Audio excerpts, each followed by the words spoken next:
Hello and welcome to our new initiative of Gold Tide IAS Academy.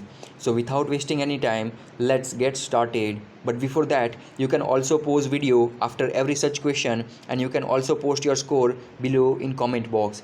So question number 1, consider the following statement regarding Universal Service Obligation Fund. Statement 1, the Indian Telegraph Amendment Act 2003 gave statutory status to Universal Service Obligation Fund. Second, the resource for meeting universal service obligation were to be generated through part of educational and health cess. 3. 100% of universal service obligation fund are utilized for BharatNet project. So here we have to be vigilant in statement number 3, which is provided with 100%, right? So here we have to find out which of the above statement is our correct one. And in this question, if I have to eliminate option, then I will eliminate statement number 3, which include option number B and option number C. Hence I am left with option A and option D. Now let me have a look into our explanation. So our first statement is correct one, because Indian Telegraph Amendment Act 2003 gave statutory status to Universal Service Obligation Fund. Now before we jump into our statement number 2, we need to understand what is Universal SS Levy. So here all telecom service provider have to pay 5% of adjusted gross revenue, right, as a Universal SS Levy. Hence our second statement is incorrect. Why? Because we generate Universal Service Obligation Fund by Universal SS Levy and not by imposing cess on health and education, right? So let me understand what is the process. So process is that first we generate Universal SS Levy, and then all money that is raised from Universal SS Levy are deposited into Consolidation Fund of India. And we all know that if we have to charge expenditure on Consolidation Fund of India, then we have to pass appropriation law in Parliament, right? So after passing appropriation bill in Parliament, all the money will be transferred to Universal Service Obligation Fund, and now government can use Universal Service Obligation Fund for various scheme. So now let me understand it. So our second statement is incorrect, because we are generating Universal Service Obligation Fund by levying Universal SS Levy and not by imposing cess on health and education, right? So now statement number 3 is also incorrect one, because Universal Service Obligation Fund are being used for many scheme, and out of that we use 47% of Universal Service Obligation Fund only for National Optical Fiber Network. Hence our third statement is incorrect one, because third statement says that we use 100% of Universal Service Obligation Fund only for BharatNet project, which is incorrect one. Hence our final answer will become D, that is 1 only, right? So here now let me have a look into our question number 2. Question 2. With respect to climate and clean air coalition, consider the following statement. First, it is a voluntary partnership of intergovernmental organization, civil society to protect climate through action to reduce short-lived climate pollutant. Second, India is member of CCAC, that is Climate and Clean Air Coalition. Third, tropospheric ozone and hydrofluorocarbon are major short-lived climate pollutant. So here we will have to find out which of the following statement is our correct one. So before that, we must need to understand what is a short-lived climate pollutant. So here we can say that short-lived pollutant are those pollutant which remain in atmosphere for much shorter period of time than carbon dioxide, yet their potential to warm the atmosphere can be many times greater than carbon dioxide, right?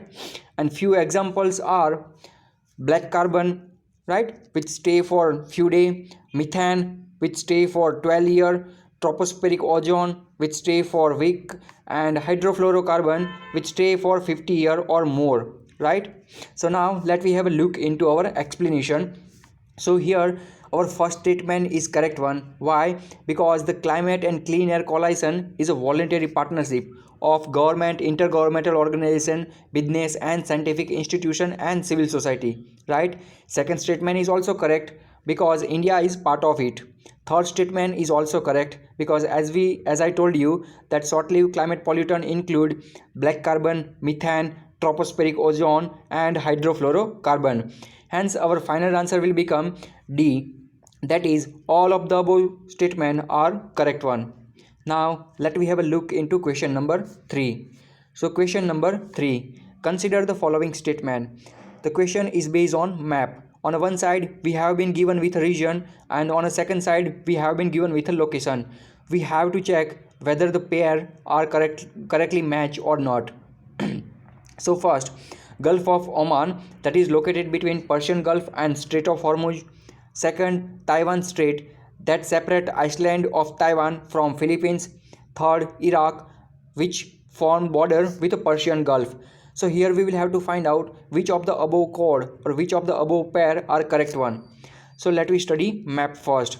So as we can see in the map that here it is a Taiwan Strait, and Taiwan Strait separate mainland China and Taiwan. Hence our second statement or second pair is incorrect one, right?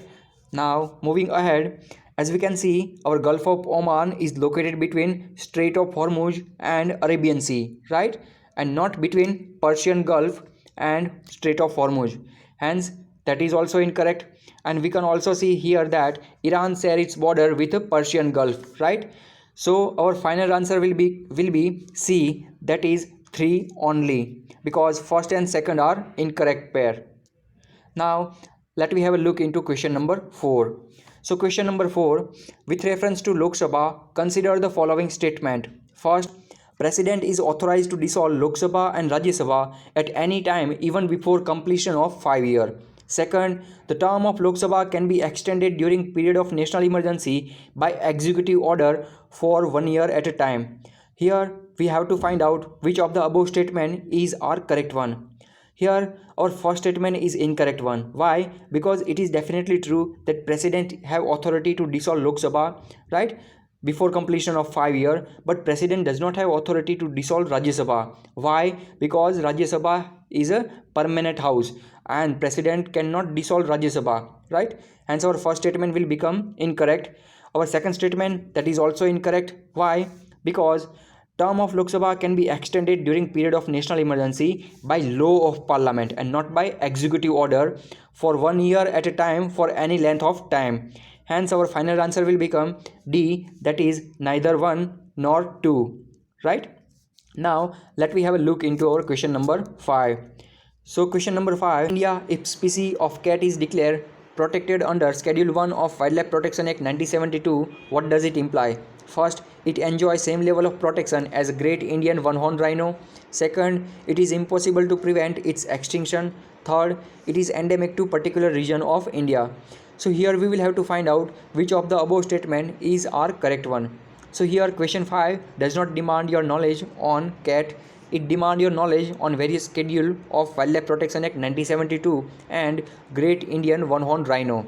So before we jump into our explanation, let me understand various schedule of Wildlife Protection Act 1972. So here, as you can see in the picture, Schedule 1 include rare and endangered totally protected species. Schedule 2 include species for which we can issue license, and Schedule 3 and 4 include species of small gems, and Schedule 4 include vermin species, right? So now let me have a look into our explanation. So as you can see, Great Indian One-Horned Rhino has included in Schedule 1. So if we put any species in Schedule 1, then it will derive same authority and protection as Great Indian One-Horned Rhino has, right? Hence our first statement is correct one. Our second statement is incorrect one. Why? Because we are putting any species in Schedule 1 to take conservation measure and to prevent its extinction, right? So our second statement is incorrect one. Our third statement is also incorrect. Why? Because if we put any species on Schedule 1, that does not mean that it is endemic to particular region of India, right? So here our final answer will become C, that is 1 only. So these are our today's question. Thank you. See you soon in next video.